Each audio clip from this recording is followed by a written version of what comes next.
Hello. How is everyone today? Are we good? I hope we're good. So, getting this thing started, putting my phone on Do Not Disturb. I was almost a minute or two late today because tea acquisition had to happen. How is everyone today? I need one more minute for my tea to steep. And once I get that taken care of, we will get started talking about non-compromisables. Yay! Super excited. I don't know why I'm super excited today. I feel like, actually, I do know why I'm super excited today. Hello, Cobalt. Lovely to see you. Thank you for joining us, as usual. So last night, hey, Mandy girl. Last night, I went out on a date. And my partner went out on a date, and we went out with the same couple, but separately. So he went out with her, and I went out with him. And it was just sort of like these are people that we really absolutely adore. And we both had excellent dates and good talks, and we really bonded. And then this morning, I come in and I'm talking with Cyril, our in-house developer, and he is saying that he thinks he might have figured out what's going wrong with our iOS app on the Dating Kinky platform. We haven't been able to get it, upgraded to the new system with all of the Plus member benefits and video chat and audio chat and all of that. And he thinks, as of this morning, he might have gotten that figured out. And he might be able to upload it for approval tomorrow or soon. And I have to tell y'all before we get started, I'm gonna do a little, me time. I have to tell you all, between Curiouser and the work I'm doing here, the boundaries work, which is so critically important to me, and the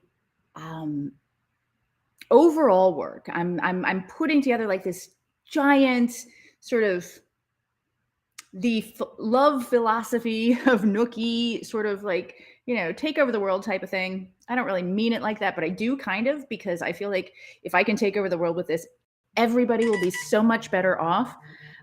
And that's my partner saying I love you, which, even though I put it on Do Not Disturb, he gets through anyway, which is also really, heartfling. So I'm feeling very good today. And Celine is here. Y'all, Celine has proudly worn the title of World's Worst Assistant since 2017. We've been working together since 2016 on various projects. She is an amazing human being. Yesterday, she and I had such a productive day working together. And I know she also had a great date last night. So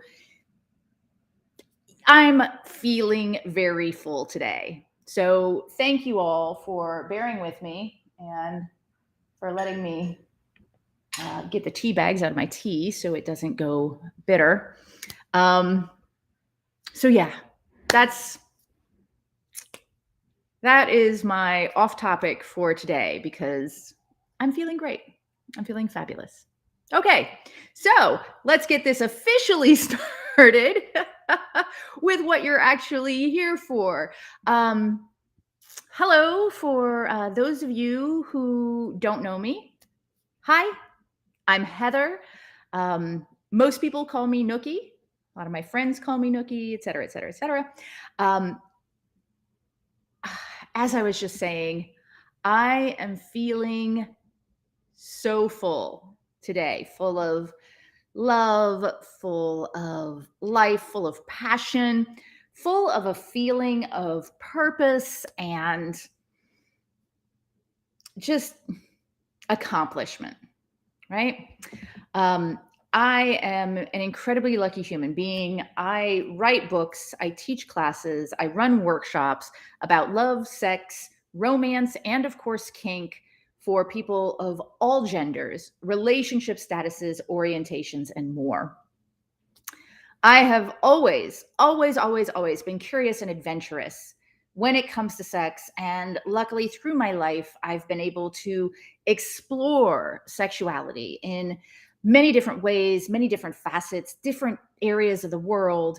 And I just got to tell you, I just got to tell you, all of my experiences of my life so far, of my 49 years, have led me to the belief that boundaries are the key to not only saving ourselves, but saving our relationships.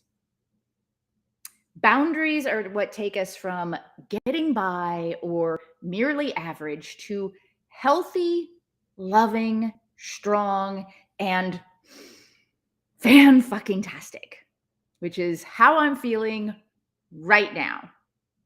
So let's get started, as usual, with an introduction to my book and how I'm writing it. So I am live writing, chapter by chapter, a book called Boundaries Are Sexy as Fuck. That is the current working title. And you can get access to the chapters as I write and post them by registering for the Take No Shit workshop, which is in progress right now. In fact, as soon as this hour of power is done with y'all, I'm going to be logging on for the private live for the Take No Shit workshop. And today we are talking about creating your personal user guide. That's capital Y, capital O, capital U -SER user guide. And for those of you who aren't yet familiar with how to access all of that, I'm going to put it right up here on the screen, right there. Now, I'm going to tell you something. I'm going to tell you a secret. Right now, this workshop is in beta. We're testing it. And so everybody that's running through it is running through like my first iteration of this workshop. So y'all are guinea pigs, those of you who are in it, and you know this. And so because you're guinea pigs, it's a 7-week workshop. It'll probably end up being a little bit more, even in addition to the weeks I'm giving for rest, because I have a lot of value to put in there. But a 7-week workshop, $27 if you pay full price. $27. That's less than $4 a week for this Take No Shit workshop. Or if you want to name your own price, you can get it for as low as $7, $1 per week, but only right now when it's in beta. Because in the next week or so, I mean, it'll still be in beta, but in the next week or so, I'm going to start inviting a larger group of people. I'm actually going to start running advertisements for people who want to improve their relationships through better boundaries. So then the price is going to go up. $27 is probably going to be the low price. Eventually, this workshop is going to run for $197. So I just want you to know that. For those of you who might be interested and thinking about this, now is a great time to join because you get lifetime access. So you don't have to worry about like, am I going to get this done on time? Am I going to make it in the 8 weeks? It doesn't matter. And let me just throw this out there. You know what's coming up? Holidays. And you know what usually goes with holidays? Parties, visits with family. Yeah, things that you could possibly polish up your boundaries for to live much happier holidays. So consider it. Consider it. Okay. Let's get started. Noncompromisables. Hello, Willow. Hello, Sabyasachi. Lovely to see you. Hello, KS. Always a pleasure. Hello, Crimson Stoner 420. God, that name just makes me laugh. Yeah. Welcome. Let's talk about non-compromisables, shall we? Yeah. Okay. So, non-compromisables.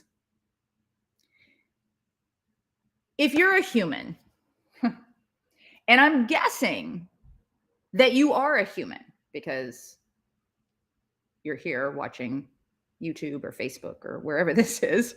Hey, Barb's, always a pleasure.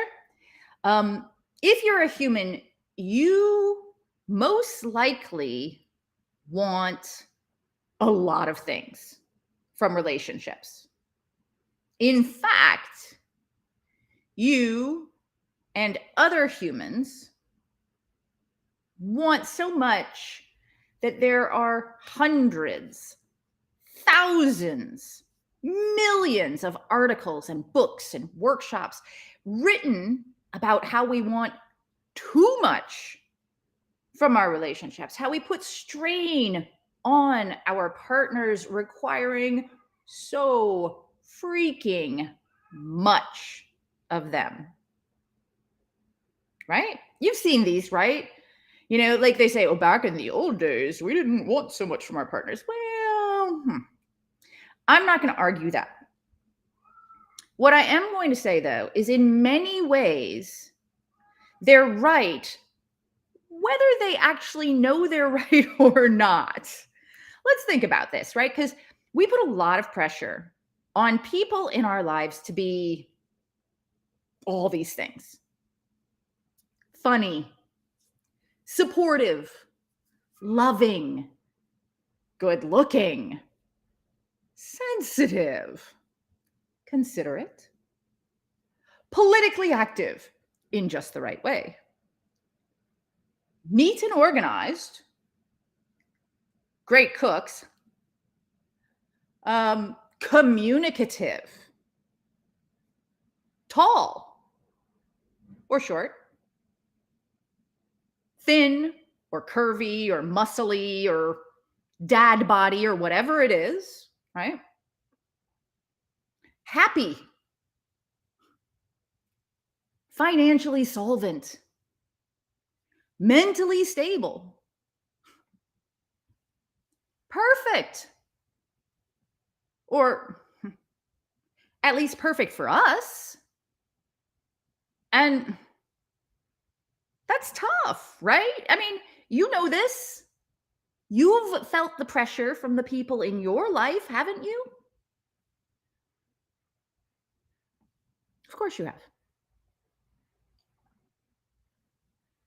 Luckily, boundaries help us with that. And that's kind of a topic for another day. I just wanted to give you that intro because suffice to say that although you, I, anyone, may want 1,372,423 exact things from your relationships, your ability to be happy and live a fulfilling life depends on a small percentage of them, a very small percentage. So the best question to ask yourself about a relationship, especially in the early stages, is not, does this check all my boxes? But instead, does this relationship violate any of my non-compromisables? Because that is the fastest and easiest way to know whether it's worth moving forward with someone. Think about that. Instead of saying, is this person tall enough? Is this person good looking enough? Is this person, wealthy enough? Is this person mentally, well enough? Is it what, instead of asking all of those questions, one simple question: are any of my non-compromisables violated? So, what is a non-compromisable? Non-compromisables are the things that without them in your relationship, you are pretty much guaranteed stress, strife, unhappiness, and quite possibly depression, poor mental health, insecurity, and hello, I've been there, unbecoming behaviors. I was just talking about this with somebody the other day. I was saying that in my marriage, which was abusive, I became an excellent liar. I became really good at pushing the buttons I needed to push to get shit out and blown up right now rather than later.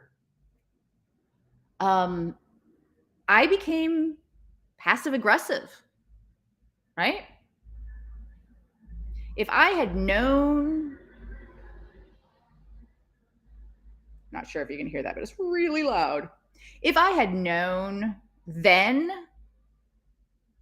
more about boundaries, and if I had understood how important boundaries are to a good relationship, I would have been saved a lot of trouble. Which is one of the reasons I teach this, right? Not just that I write the book, which I'm going to sell, or that I'm building the workshop, which I'm going to sell, right? That I'm going to make money from, that I make a living from ultimately, but that I also do these live on Twitter and YouTube and Facebook and so on, so that people have access to this information. Non-compromisables are the things that no amount of work on your relationship, communication, compromise, or maturity can fix. They are your must not haves, your strongest boundaries. Ooh, Willow. Yeah, I did too. It's almost like my response to the narcissism was to begin having abusive-ish behaviors. Yes. Yes. Yes. And this is common because we are taught that we are either controlled in a situation or we control a situation.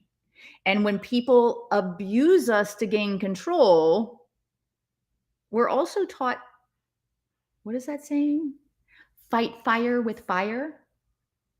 One good turn deserves another, right? Tit for tat. Now, those of you who know how I feel about kicking puppies know how I feel about this as well. That does not mean that I don't understand it, that I don't understand that when people are hurt, they lash out to hurt others. I'm simply saying that once we accept that as wrong, we change our lives, right? Cobalt, we all learn the behaviors we're shown. It's important to have compassion for our younger selves. 100%. We had this conversation. Celine and I just had this conversation. You did what you did when you did it because that was the best you had available to you at the time. For who you work then, for how you parsed information in your brain. Hi, Kiba. For how that person, that younger person, dealt with things, it was exactly what you knew how to do. Even if you thought, oh shit, I'm doing the wrong thing and you did it anyway, it's because somewhere in your mind, you really thought that was going to be the best thing for you. Now you can look back and say, I fucked up, right? But we do need to have compassion for our younger selves. And critically, we need to have compassion for our current selves as we are learning to do better, right? It's important. How would you like it if? And I will tell you, I had an argument with my partner a couple weeks ago, and I literally said, I'm going to turn this around and you're not going to like it. And I don't mean it. I just feel like turning this around right now is the way to get my point across. I was right. Luckily, I was able to say ahead of time, I didn't mean it. I don't mean this. It still hurt knowing I didn't mean it for me to say it and for him to experience it. Yeah. KS says, on dating applications, what I've noticed, women have tons of requirements. They even want a certain political affiliation. This is true. This is true. And I will tell you this, KS, they absolutely have that right. We all have that right. In fact, I often suggest to people, if you're going to be on a dating app, my dating app or somebody else's, write your profile to disqualify people, or rather for people to disqualify themselves, right? If one of your non-compromisables is that somebody is of the Texas turd floater party, that's a hard limit for you, then say Texas turd floaters can swipe left, right? This is okay. This is exactly what I'm saying. Now, KS says some are reasonable and some are unreasonable. Maybe. Here's the thing, though. You don't get to make that decision. I get to make the decision for myself. If I think that I can get myself a 6-foot tall god among men, right, who will treat me like a queen and, is a multimillionaire, that's my right. You don't get to decide it's not my right. I might get to decide at some point, hey, this isn't working. Maybe that's not reasonable. You don't get to make that. Giba says, goal of dating being to eliminate incompatible people ASAP. Yes, because the more time you spend, and this goes back to the non-compromisables and asking, not does this relationship check all my boxes, because you can just say, oh, it hasn't gotten there yet. But does this violate my non-compromisables? Because the more time you spend on something that is absolutely incompatible, the less time and energy you have to spend on things that might actually work, right? Yeah. Roger says, as one of the turd floaters, I take offense. My apologies.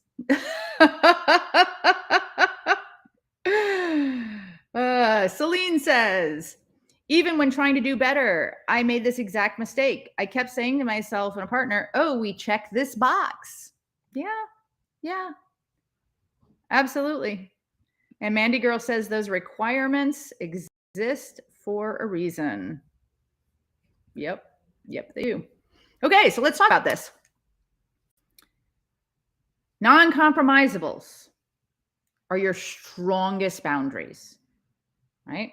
A good way to start discovering your non-compromisables is to fill in the blank. So I'm going to put this actually up on the screen. So there is no way I can imagine being happy in a relationship with someone who believes or someone who doesn't believe. Fill in the blank.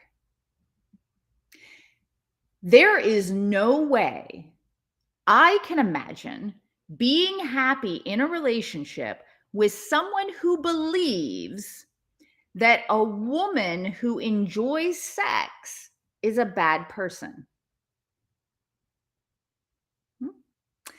There is no way I can imagine being happy in a relationship with someone who doesn't believe that all races, all genders, all sexual orientations, and all humans have a right to compassion, kindness, dignity, and love.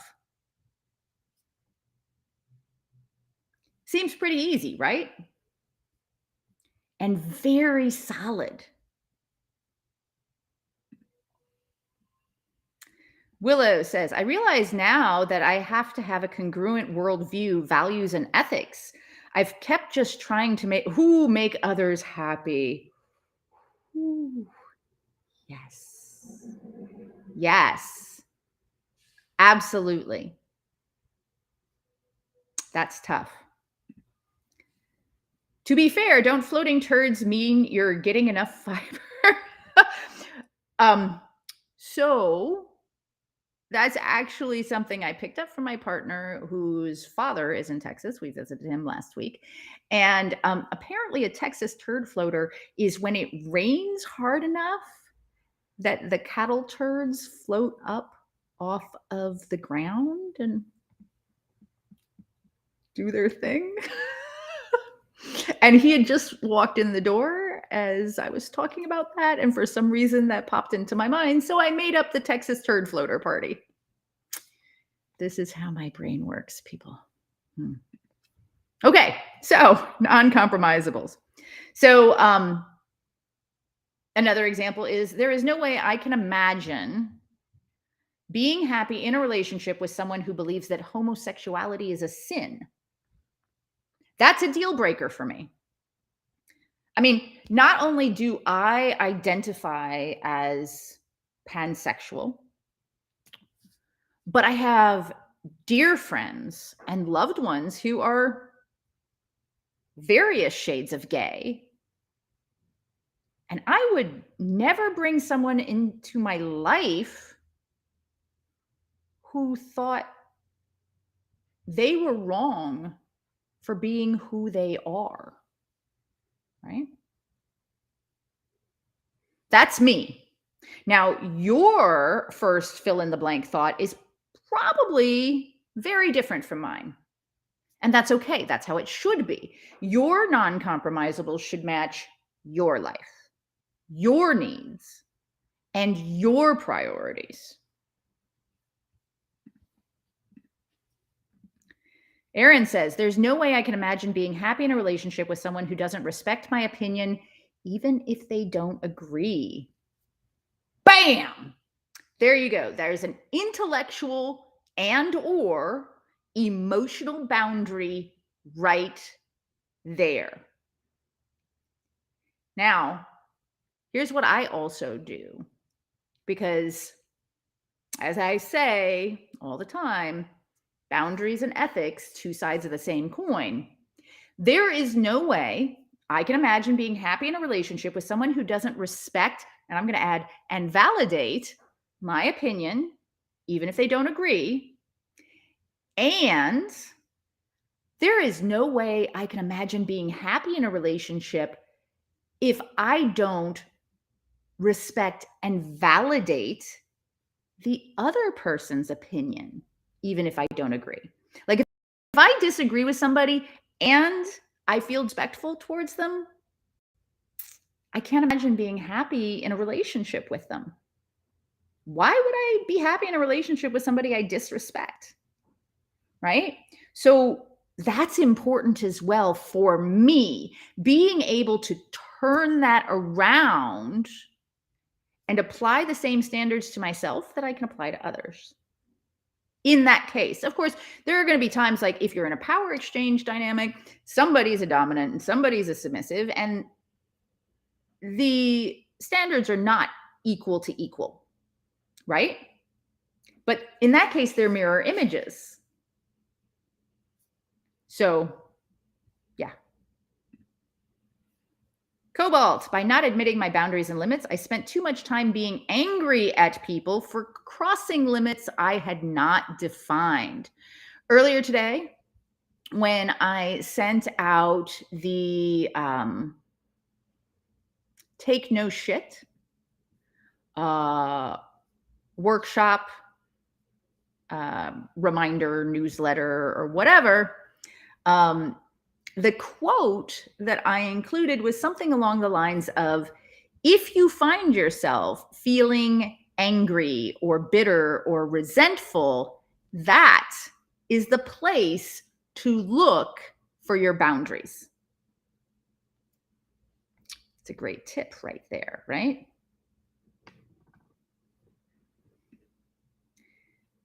Mandy Girl, treat others as you would want to be treated, the golden rule. Cobalt comes in, minor correction, treat them as they have told you they want to be treated. Treat others as they want to be treated. Do your best to treat them in the way that they want you to treat them. Minding, of course, your own boundaries. KS says, nobody wants an agreeable partner. I'm not sure that that's true. I'm not sure. I think it depends on how you define agreeable. Hearing that word, I tend to think of myself as a pretty agreeable person. But that's because the boundaries that I have, the ones that are really, really going to matter, have already mostly weeded out people in my life that would cross those boundaries. So the ones that are less are actually pretty easy to deal with, I'd like to think. Now, I could be wrong. I definitely believe that nobody wants a partner who's going to agree to things that they don't want, that is then going to make them sad. Well, I'm not going to say nobody does. Let's say healthy, loving adult humans don't want a partner who is, as KS just said, is going to say yes excessively and then regret that. Right? Celine says, you will find boundaries at odd or unexpected times. Bing. So true.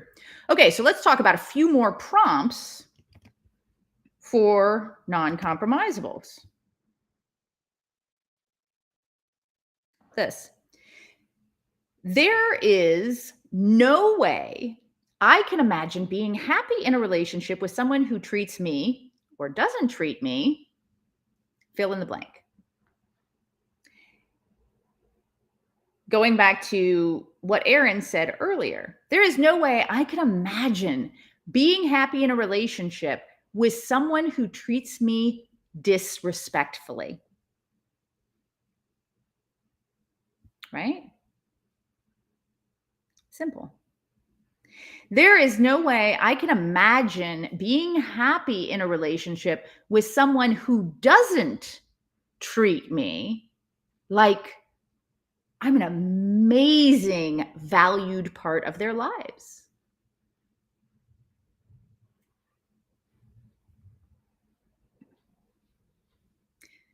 Aaron says, I'm not religious conservative. However, if I have a partner who doesn't allow their beliefs to make them bigoted, hateful, etc., it would be easy to respect their differing opinions. Yes. I don't care what you believe. As long as, and this is my opinion, your belief doesn't make you want to trample other people's civil liberties or their ability to live and love and be themselves when it really has nothing to do with you. That's me, right? KS, does comprised need a balance? Are you talking about compromise? Are you asking if there should be a balance with compromise there? I know that texting and typing and whatever can really fudge with your words here. How about this one? There is no way I can imagine being happy in a relationship with someone who treats others or who treats my friends, fill in the blank. There is no way I can imagine being happy in a relationship with someone who doesn't treat people in the service industry with compassion and kindness and care. Right? There is no way I can imagine being happy in a relationship with someone who treats my friends with derision.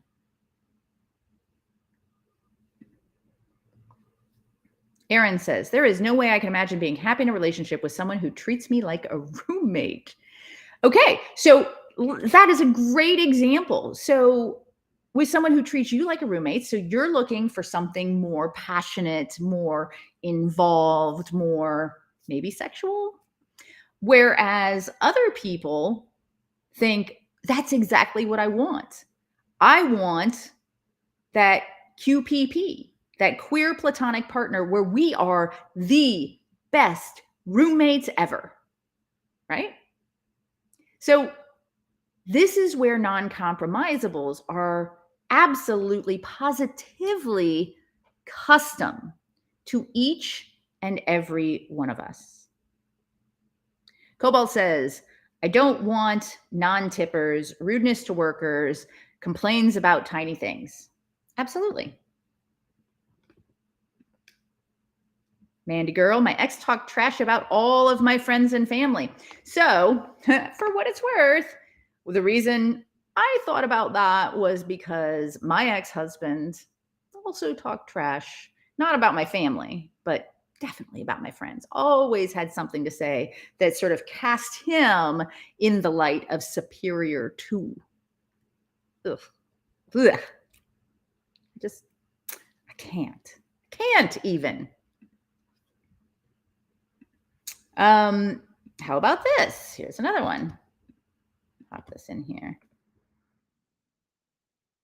There is no way I can imagine being happy in a relationship with someone who values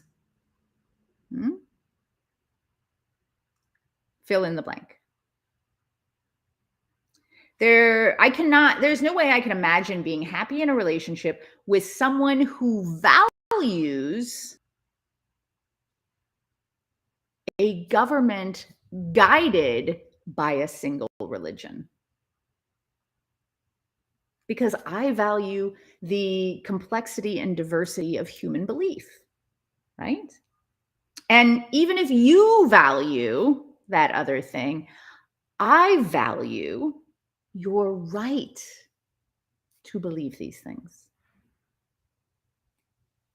That's who I am. Aaron says, please don't bring toxic energy into my bubble. Yeah. There is no way I can imagine being happy in a relationship with someone who values possessions more than people. Yeah.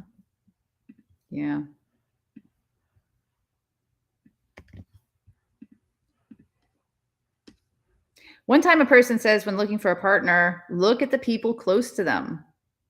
So there is a rule of thumb out there that you are an amalgam of the 5 people closest to you, right?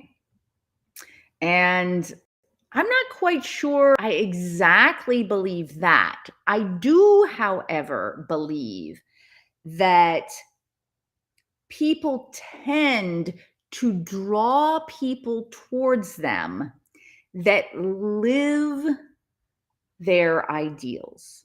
Now, I don't mean, let me be clear, because remember, I was in an abusive relationship and being abused was definitely not my ideal.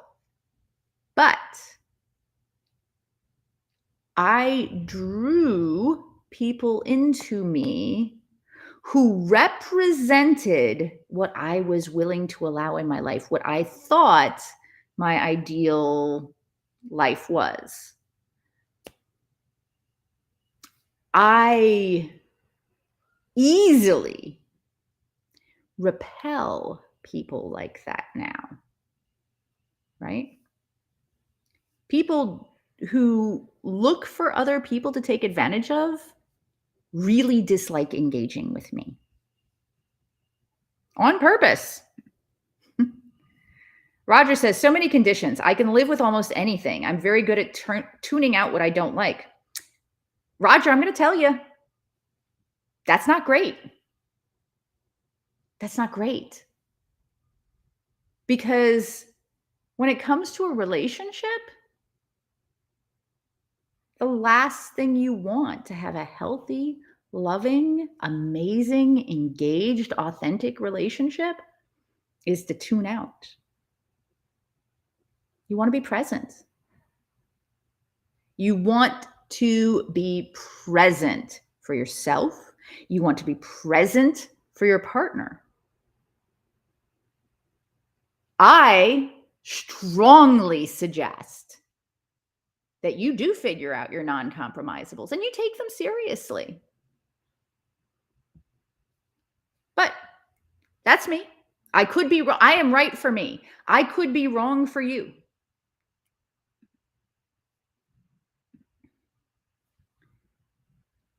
Ooh, surprise, my partner rarely let me, ex-partner, meet their friends. Yeah.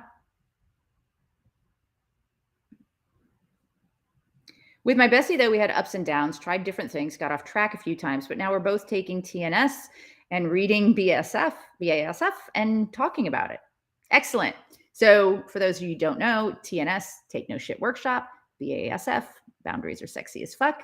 So Cobalt and his bestie are doing the work together. Yeah. Okay, yes, I was trying to type, look at how they treat the people close to them. So that's interesting because a lot of people treat the people close to them very differently than they treat the people that they don't think they can gain advantage from. Right? And I want people in my life to treat me well, and I want to treat the people in my life well, but I also want people who treat people that you may not think you're going to get a lot from. I want them to be treated kindly and compassionately as well. That's important to me.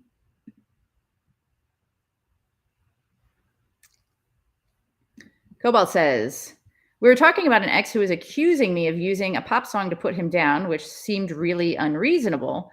But after discussing it, I realized I taught him to think that because I do communicate with music. So I taught him to be suspicious of why I listen to what. Yeah. Yeah. Totally fits. What about...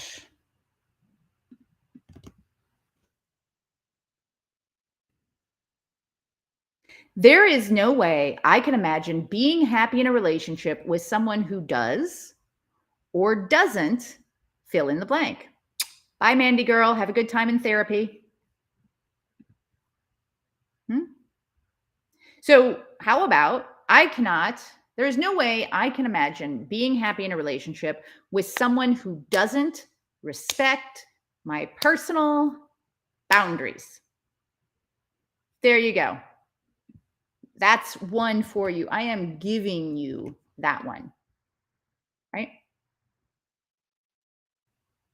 There is no way I can imagine being happy in a relationship with someone who doesn't respect my personal boundaries. There's a freebie. Every single one of you can take that to the bank. Right there. Simple. And then here's another one worth exploring. Based on my personal principles and ethics, I will only be with, or will not be with, someone who fills in the blank. Based on my personal principles and ethics, I will only be with someone who believes that people of all races, ethnicities, religions, disabilities, genders, ages, sexual orientations, or gender identities are worthy of love and kindness and are equal. I know I mentioned that kind of earlier, but I'm always willing to throw that back in a couple of times. Make it very clear, right? So most of your non-compromisables are probably going to be pretty general, based on your personal collection of ethics and morality. Some might be specific, although those are rare. So there is no way I can imagine being happy in a relationship with someone who doesn't like dogs. I've tried. I have. And I don't have a dog right now. But I just can't imagine a human I would get along well with intimately who hated dogs. After all, I spent 22 years of my life training and working with dogs as an enthusiastic amateur. And I do plan to get another dog at some point in the future. Plus, pretty much every time I see a dog, I get a silly grin on my face and I involuntarily exclaim, "Puppy!" Which, if you were with Celine and I, as we were traveling across the country in 2017 in a Dodge Caravan, 17 states in 28 days, and every single rest station stop that we stopped at that had a dog, "Puppy!" And didn't we saw ferrets, didn't we? We saw ferrets and we saw rabbits. We saw all sorts of things, but "Puppy!" And if somebody didn't like dogs, they're really, really, really not going to be a fan of me, like in the middle of conversation going, "Oh, fluffy puppy." Right? I can't imagine it. I can't imagine it. LOL, Nookie. Why are we like this? You a dog person with a cat, me a cat person with a dog. My cat was a gift from an ex, not that ex, but the ex after that. Yeah. And she's very dog-like. She comes when called. She begs for treats, things. I absolutely adore her. And I adore all animals, really, except I'm not a fan of guinea pigs. Never have been. They make weird noise. Anyway, also gerbils. That whole spinning in the thing late at night, but whatever. Generally speaking, though, I love all animals. I love Birdie. Birdie is wonderful. I can't wait to have a dog, though. Yeah.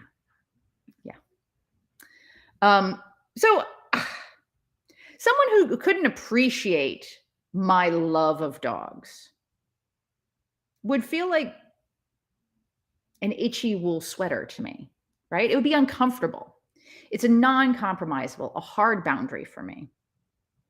Other non-compromisables based on your boundaries might be, I will never maintain a relationship with someone who makes me feel less than.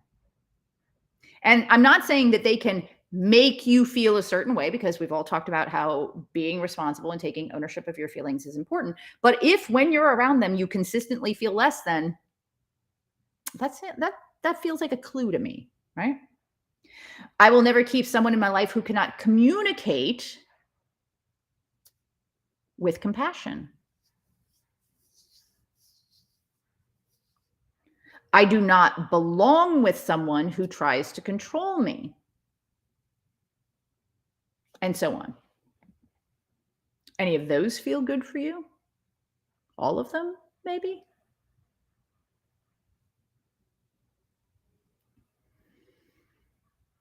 Non-compromisables, and this is kind of to you, Roger. Non-compromisables aren't about what weird things someone puts ketchup on, like pancakes, which, ew, gross, but about your needs in a relationship. There won't be that many in the scheme of things. And honestly, they're best figured out before you get into a relationship, so you know what to compare it to. However, it should also be pretty easy to add to them as you discover more things about yourself. But if you're in a relationship and you're thinking about dropping a hard limit or a non-compromisable to make that relationship work, then it's probably worth really taking some time to think that through. Right? Just in case, your current state of love and hormones and overall horniness is affecting your decision-making process, which never happens, right? Cobalt says, is the making you feel less than thing dependent at all upon their intention? So that's exactly what I was talking about. And I know Kiba down here says, replace make with inspire, really the feelings. So going back to what Cobalt said, that's the part where I think the answer is no. Right? If you consistently feel less than around somebody, whether they intend for you to feel that way or not, then that's definitely something to examine. And it's definitely worth considering whether that's a relationship that could be sustainable, whether it's good intentions, bad intentions, or whatever. Right? That's how I feel. Like if it's unintentional, are you willing to guide them in your user guide?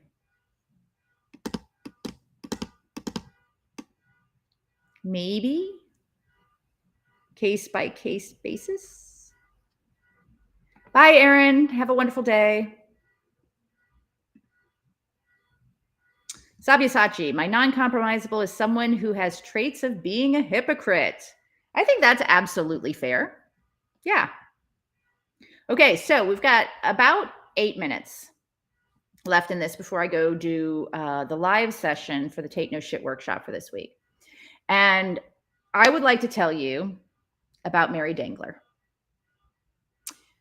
Mary Dangler was my mother's best friend from age 6 until my mother's death.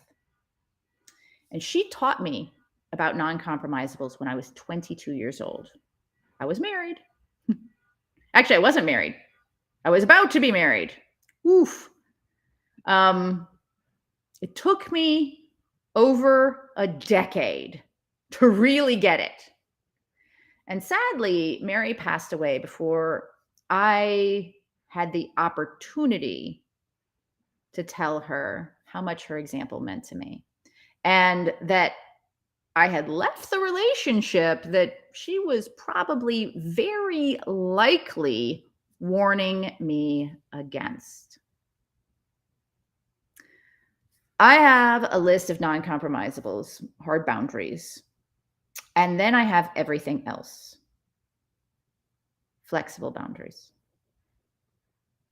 Flexible boundaries are open to negotiation and changing my mind in the right situations. And I'm going to talk about that in both the Take No Shit workshop and in the enforcing boundaries section of Boundaries Are Sexy as Fuck. Because the best way, to find unhappiness in an otherwise good relationship is to compromise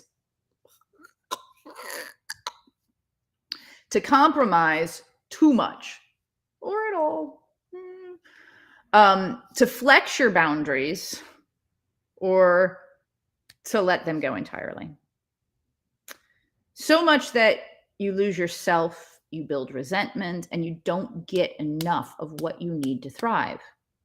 And knowing what your absolute dead stops are for your own compromise, whatever that looks like, is a good reminder of what is sacrosanct and what is up for grabs and change and adventure. Now, this is not human proof. We are humans. We can foobar things in ways that have never been imagined in millions, perhaps trillions of years. You will bend a little too much sometimes. You will ignore warning signs. You will get too all up in your feels. And you will make or unmake decisions based on the wrong reasons. We all do it. And you will do it. Probably many times. The benefit of having non-compromisables and building a list is that you have it when you're ready to bring your head back out of the clouds and really examine whether a relationship or a person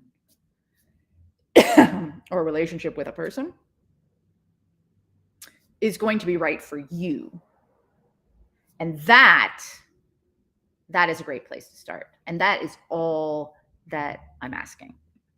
So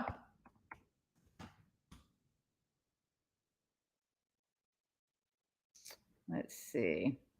Not a person on the planet who's not been a hypocrite at one time or another. Absolutely. However, as we talk about in the Boundaries book, and we've talked about a couple of times in different ways through these lives, there are different types of hypocrite. And it can make a huge difference.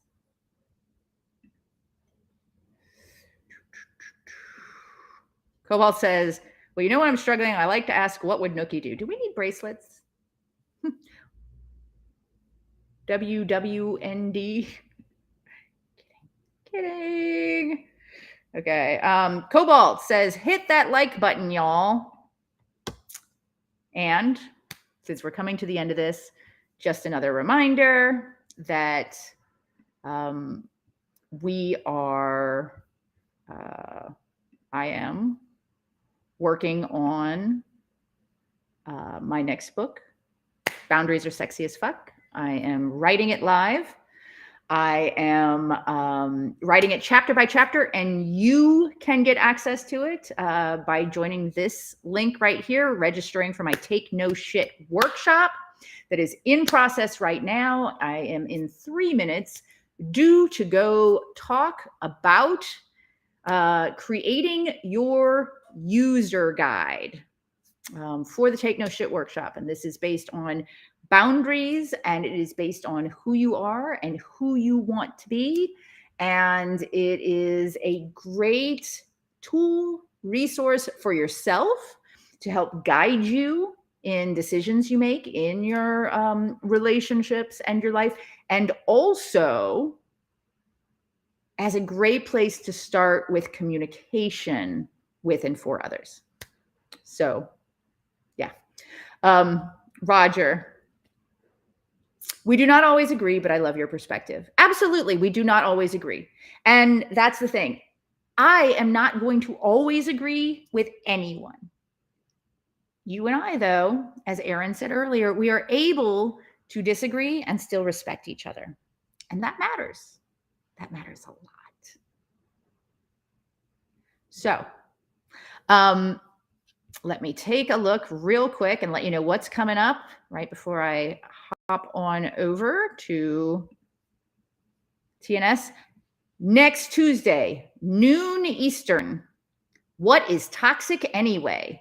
And although I don't have them scheduled out, we're definitely going to have emotional boundaries coming. You used to be so nice. Oh, the guilt. Do you live for their acceptance? And it's okay. It was most definitely not okay. That's what's coming up here soon. I hope you can join me for those. Thank you. Thank you all for joining me today. And I look forward to seeing you in the workshop, in the class, in the book, whatever. Bye, y'all.